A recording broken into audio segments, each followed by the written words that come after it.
Hey, y'all know I've been talking about, how good the penitentiary is and how sweet it is on the money tip and how play it is and all that. And it is, the feds is sweet on the hustle tip. But at the same time, you got laws in there that's real police. You got laws in there that's really trying to bust you. They come to work every day trying to bust you, trying to send you to the hole, and they know it's going down, so they trying to catch you because they want them stripes.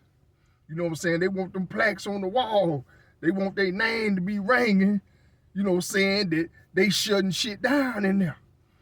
So, man, I never forget, man, one time, the laws, they got a day shift, and they got an evening shift, and they got a night shift. And the best shift to have if you really want to do something is the 4 to 12 shift, because after the first shift go home, all the big wigs go home. So the 4 to 12 is the cool shift, for the inmates, where you want to sit back and chill, and you want to sneak and do things, and you want to blow and all that. So I never forget, we had, the laws, they work in quarters. They're gonna be on the dorm for 3 months. So within a month, you'll damn near know how cool this law is. So we had a cool law. He ain't tripping. He don't walk around.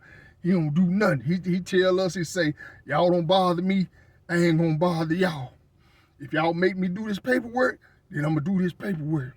So he was the type of law I knew when he came in, and when the boys go to eating the chow, I could sneak and blow me one in the cell and come on out and be posted up in front of the TV, because I know he ain't gonna walk around, he ain't gonna smell nothing. So one day, he was supposed to come in, and I thought he was coming in that day. So at count time, I had already twisted me one up. You know what I'm saying? I'm ready. So I'm like, when chow come, nigga, I'm gonna take off. So I'm looking out the window when the shift changed.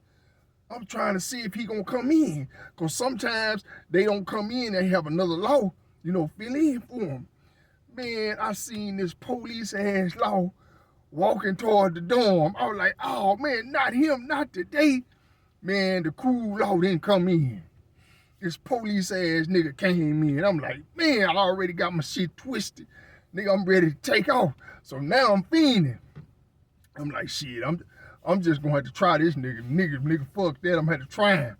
So after they did the 4 o'clock count or whatever, and they called chow for the unit, when they called chow for the unit, the police, they go outside. So when he went outside, I ran up to the room, I did my little old thing. I had like a broken pen, because we used the broken pen to smoke the joint all the way up to dust. Because when you can't hold it, you have to put it down on a locker. Then you just use the pen to suck up everything.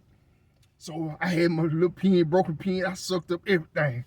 So I'm in there, I'm wipe the walls down, wipe the sink out, clean my hands, all them, got my spray, my smell good, everything. So I'm cool. I'm thinking I'm cool.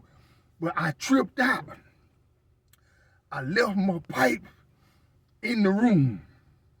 I don't know what made me leave. I know this nigga was the police. I don't know what made me leave it in the room, but nigga, I left it in the room. So I go downstairs, post up in front of the TV. I'm watching the game. So as soon as he came back in, he started making his rounds. He started walking. So when he get upstairs, I live upstairs. So when he get upstairs, he walking by the room, I'm watching him. So when he get by my room, he look in, then he walked to the next room, and he got halfway to the next room, and he turned around and went back to my room and just threw the door wide open. And then he went in the room. So I'm like, God damn, he smelled it, you know what I'm saying?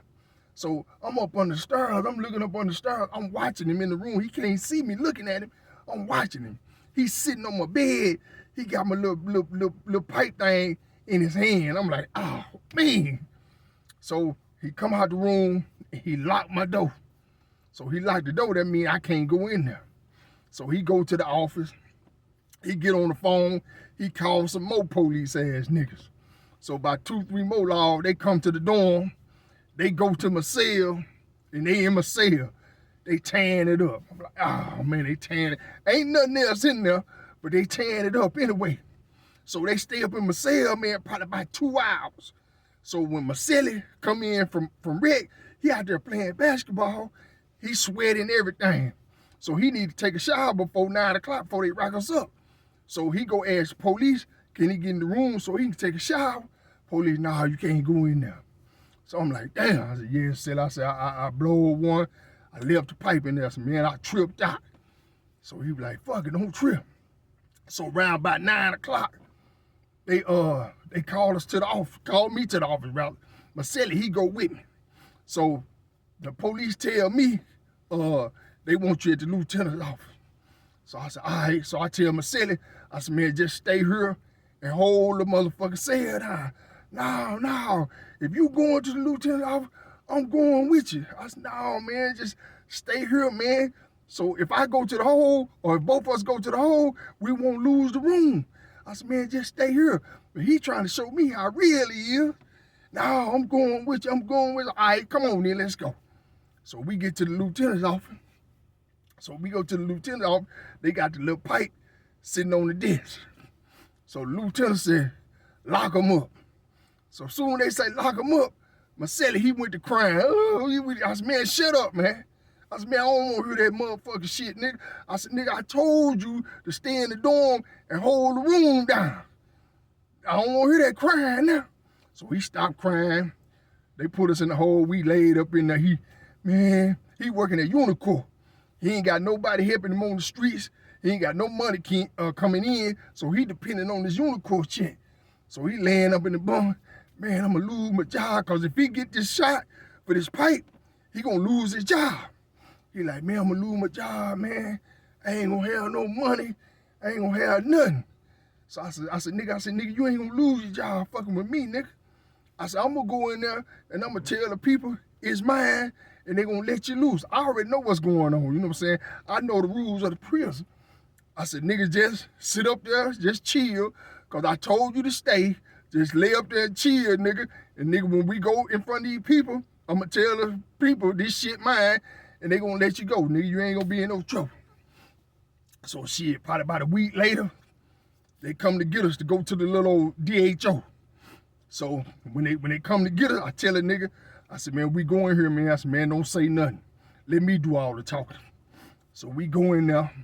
I'm in the front. He's standing behind me. So DHO man said, what's up with this pipe? I said, man, that's mine, man. Marcelli, he ain't got nothing to do with it.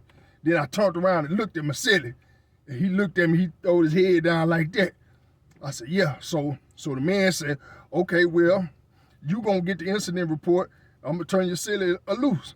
Yeah, I'm cool with that. Nigga, it's mine. So man, I'm gonna show you how good this dude was. He respected me so much for owning up to it and saying it was mine. He tell me, he said, well, you know you're supposed to do 30 days in the hole, and I'm supposed to take your commissary, your phone, and your visits. He said, but this is what I'm gonna do, man. I'm gonna let your celly out tomorrow, and I'm gonna let you out tomorrow with your celly. That's how much respect he had for me for not taking my celly down with me.